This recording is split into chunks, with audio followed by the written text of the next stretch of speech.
How can you tell a carnivore? By their colon cleanliness. It's not something that you can tell easily or, That's true. or without their consent. Well,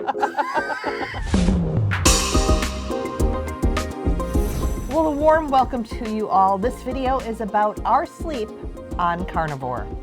I'm JJ, I'm a life coach, and I eat mostly meat. I'm Eric, I'm a novelist, and I eat mostly meat, and I do not sleep. So every morning I wake up, it's after you. Yeah, always. Always after you. And I go out to the living room and your headphones come off and you look at me and you say, How did you sleep last night? and I give you my sleep report. I slept terribly. And that's his sleep report. Or this morning, I got a lot of sleep, but I woke up feeling like I hadn't slept hardly at all. So that's it. Those are the two responses, pretty much. And it's horribly more than I slept pretty well. Yeah, and maybe once, twice a year, I'll have this report of, I slept amazing last night and I woke up feeling so rested. It's rare. But I know that it's possible because it's happened, but it almost never happens. And I have never been able to associate anything that I did in that day or week leading up to that night and what caused it. Believe me, he's tried. I have been tracking sleep in one form or another for a long time. There was a device, remember that clock that I had that had a headband that I wore at night? Yep. It was called like the Zeo or something like that. And back then, I was actually getting reasonably good sleep reports. And so it didn't really matter. More recently, I've had the Oura Ring, which it's a ring you wear at night. It'll track your sleep. And more recently, you mean years. It's not like a new... I've had it for years. Yeah. And then we have an 8 Sleep, which is a cooling pad on the mattress that also tracks your sleep. I don't think it's as accurate as the Oura Ring, but I also don't know that the Oura Ring is that accurate. I kept thinking that if I tracked my sleep, I would be able to associate certain behaviors and activities that led to good sleep. And the answer is nothing I ever did reliably gave me good sleep. He has tried every supplement, every sleep habit thing. We're in bed at 9:30. We have blankets up over our windows. Yeah, to block out all to the block light. All the cracks are stuff. That's been for Yep. years now. I used to wear the blue blocking glasses in the evenings. Made no difference. Yep. It does help to have the room cooler, but it's really just, that gives me a poor night's sleep versus a terrible night's sleep if it's hot. So it doesn't make my sleep good. Going keto or carnivore generally kind of seems to have made my sleep at least less in duration. I don't know if the quality's better or not. I have tried different teas. I have resorted to various pharmaceutical interventions, which never really work in the long run because they leave you kind of hungover from it. Plus, I don't really want to start any habit-forming supplements or drugs, so I don't. You'd think, well, you're just not tired enough. You didn't do enough physical activity. Generally speaking, if I exhaust myself with physical labor or workouts, I sleep worse that night. And it's not that I can't get to sleep, which I generally don't have a problem with. It's the waking up and then getting back to sleep after waking up. However, I have been on a slightly better run recently. Yes. 6.5, 7 hours of sleep, which is 6.5 is usually my max. But I'm usually surviving on 5.5 hours of sleep. Occasionally, I will have a little stint of a few days where I don't sleep well. But overall, I'm a pretty decent sleeper. I average about between 7 and 8 hours a night. And sometimes you'll go for 10. 9.5. Yeah? Yeah, 9.5 on occasion. I start to get worried at a certain point in the morning. I'm like, is she dead? Because she doesn't usually sleep this late. The mattress pad does track our sleep, as he said. And I, too, it's been telling me that if I get more activity, I get less sleep. You hear from sleep researchers that you want long, uninterrupted sleep. I have this part of my mind that feels like maybe this sleep research is like the saturated fat research and cholesterol research. There's something to it, but we don't really know. It's interesting you bring that up because I don't think tracking helps you very much either. Where I feel like maybe if you didn't know how much you slept, you wouldn't you wouldn't be in such a bad Well, you've state. You've mentioned that for the past 2 or 3 years. And about a month ago, I took the Oura ring off, and I have not worn it at night because every morning I would wake up and I would immediately launch the Oura app to see how I'd slept rather than checking in with how I felt. It interprets your results, and it'll say, you did a great job, or it'll say, don't worry. And if it said, don't worry, it's like, well, wait a minute, I wasn't worried until I opened the app. And by seeing how poorly it said I slept, it affected my interpretation of how I felt. Yes. I eventually succumbed to reason and stopped looking at it. And maybe that's over time helped me. Now, I do occasionally look in at the 8 sleep, but I don't do it first thing in the morning to kind of see, does its report match how I feel? Very often it doesn't. Oh, interesting. Yeah. Interesting. It doesn't seem like its scoring really is relevant. Except for if I do abysmally, well, yeah, then the score generally says you did a terrible job. It kind of blames me for my bad sleep by saying, well, maybe you should get out of bed as soon as you wake up. I'm like, robot, I do that. I'm not just sitting there because I want to be there. And it, of course, gets the data wrong occasionally. Yeah. Like it thinks that I was asleep when I was definitely awake for an hour and a half. Well, it blamed me too. It did. It just told me, I got the report like in the last week of, oh, it seems like you don't sleep as well as when you're more active. Maybe you should go to bed at a reasonable hour. We go to bed at 9:30. Every day. Every day. I'm not quite ready at 9:30, but we go. Yeah. And yeah, it's not that I was swapping activity for sleep in any way, but it blamed me for it. It does, because it assumes that people don't get enough sleep because their sleep hygiene isn't good. Meaning they don't go to the bed at the same time, they don't get out of bed at the same time, which you've never done. Just wanna point that out. You don't do it right, but doing it right hasn't helped me at all. Because that occasional time where I wake up feeling deeply rested, and I don't know how to explain what that is, because it's just the opposite of how I usually feel.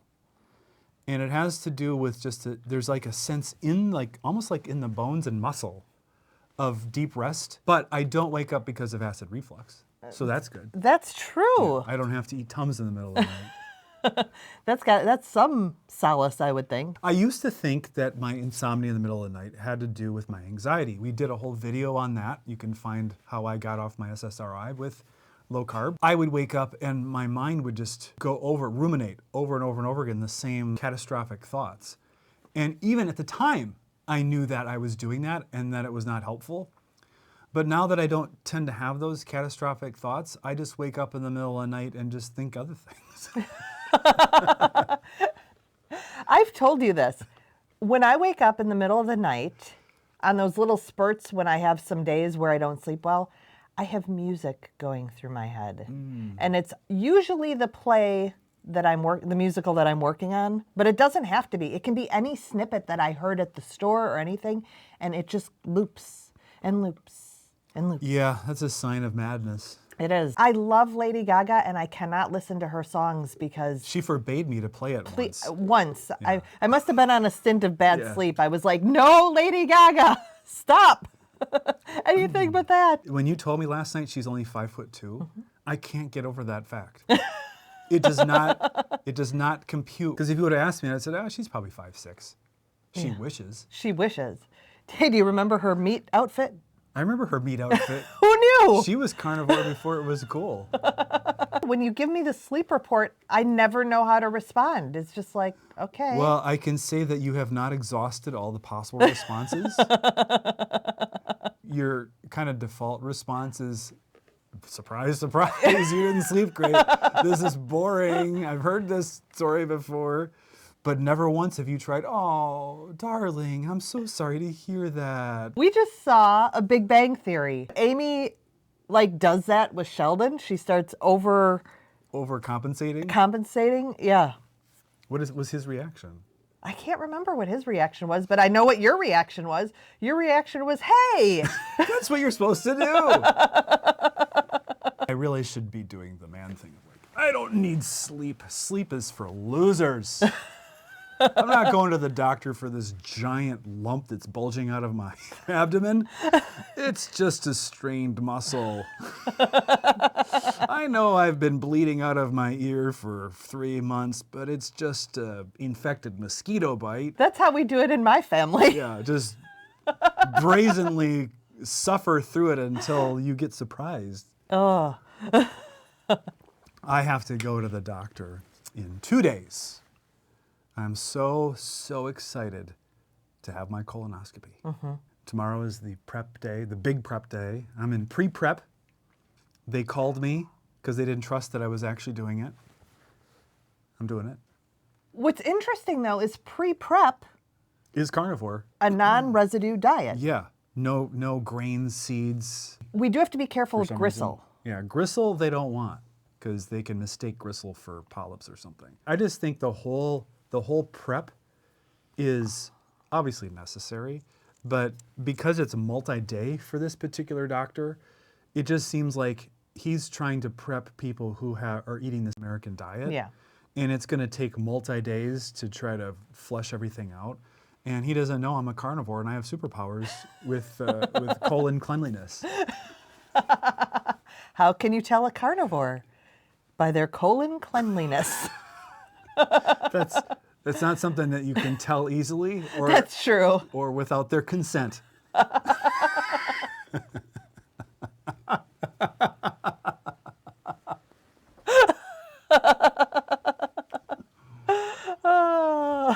Oh my goodness.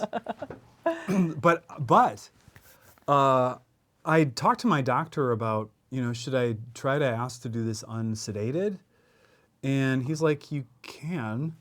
I said, is there like a middle level of sedation, just mildly sedated, but not, kind of out on the propofol or whatever it is? And he's like, yeah, he might be able to do that.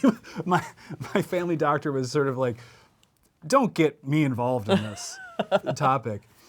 But I decided that I'm not gonna mess with that. I'm just gonna go for the full on because it's some of the best sleep I get. Yeah. For the next 3 to 5 years, this will be one of the best sleeps I get for that half hour. So Yeah. I'm gonna go for it. Now, last time we went for macaroni and cheese afterward. We're not doing that. No, because that was too much food and it was very hard on my system to go from that. And that was a mistake. Plus, it's just a mistake generally to eat that. So I don't know what I'm going to eat after, but it won't be mac and cheese. I'm not really worrying about that. I'm just hoping there will be an after. Me too. that I'll wake up. But I'm in reasonably good health, and so I'm not too concerned about it. Yeah. But I like Vinay Prasad's thing of just don't even do the colonoscopy. Do the sigmoidoscopy. But I don't even know how you would get that done because they would probably just refuse. I think you have to go to Europe. I think you have to leave the country to get that procedure. Yeah. Yeah. Maybe they can do it in Tijuana.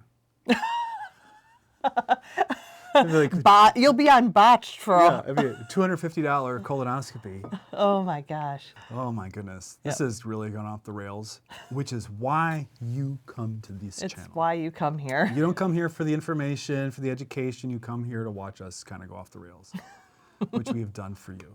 Yes. Again. Yes. So the last video we published, for those of you who remain, and it's probably just Annette by this point, I'm guessing. Maybe Carrie. Maybe Carrie. We did the video about the skunk waffles. That video did not do well. It was a skunk of a video in his performance. Oh my gosh. And I thought originally it was because we released it on Mother's Day, but it also could have been because I had a thumbnail. I had the skunk eating a waffle. I thought that would be clickbait, but apparently it was extremely repulsive. Repellent. And repellent, yeah. Update on the dog. Yes. Oh my gosh. He still smells a little bit like skunk, but mostly his breath and burps, which he's very belchy. You would be too if you had skunk juice in you. He burps clouds of skunk vapor. We couldn't figure it out at first. It'd be like, oh my gosh, it's horrible. It's but I was reactivated. sitting next to him all day. He was fine. It was fine. What is it coming in from our clothes? Like Yeah. we were It baffled. was it reactivating on his skin or fur somehow? No, he breathes it because when it sprayed him in the face, he ingested it. Yeah. So last night I had the idea, let's give him some activated charcoal. So it was worth a shot. We're still working on that. Yeah, and I just put activated charcoal, what is it, sachet? Sachets? Sachet? How do you pronounce it? I think sachet. Sachet? Sachet away. Yes. Skunk smell.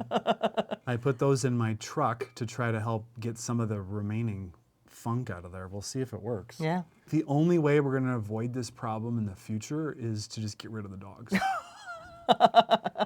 And my guess is that no one's going to go for that option. No. So we have to pretty much understand that this is going to be an event that happens occasionally. So if you want to hear about our skunk adventure, check this one out.